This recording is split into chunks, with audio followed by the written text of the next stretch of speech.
काल दिनांक 5 रोजी आमच्या नाशिक रोड डीबीचे अंमलदार पेट्रोलिंग करत असताना त्यांना एक संशयास्पद वाहन त्या ठिकाणी दिसलं आणि ते वाहन दिसल्यानंतर त्यांनी जेव्हा त्या वाहनाचा पाठलाग सुरू केला तेव्हा आमचे वाहतूकचे पण शाखेचे पण जे अंमलदार आहेत, विशेषतः जे एबीपी सर्कलला त्या ठिकाणी ड्युटी करत होते, असे 3 अंमलदार देखील आपल्यासोबत आपण बघू शकता. त्यांनी पुढे इन्फॉर्म केल्यानंतर त्यांनी एक गाडी इंटरसेप्ट केली. ती गाडी विदाऊट नंबर प्लेटची होती आणि एका फ्रंट साईडला त्याचा नंबर वेगळा होता.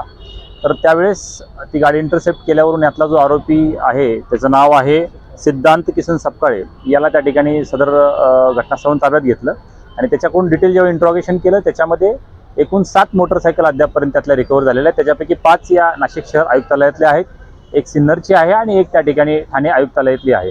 त्यामुळं एकंदरीत याच्यामध्ये सकृतदर्शनी एक रॅकेट सक्रिय होता असं दिसतंय.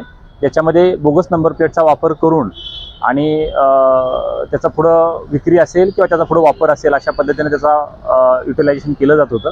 याचा अधिक सखोल तपास आमचे पोलीस हवालदार विशाल पवार करत आहेत आणि याच्यामधून आम्हाला असा विश्वास आहे की याच्या पुढे देखील अजून काही मोटरसायकल्सची रिकव्हरी आणि सोबतच त्याच्यामध्ये अजून यांचे काही साथीदार असतील त्यांचं नाव निष्पन्न करून त्यांना अटक या गोष्टी देखील इथून पुढे होतील. त्या बाबतीत देखील आम्ही आपल्याला अवगत करू. मात्र या चांगल्या कामगिरीबद्दल नाशिक रोड पोलिसांचे आमचे PI सपकाळे साहेब, त्यांची पूर्ण DB टीम यांचं सगळ्यांचं आम्ही कौतुक करतो आणि त्यांना बक्षीस देखील जाहीर करतो. धन्यवाद.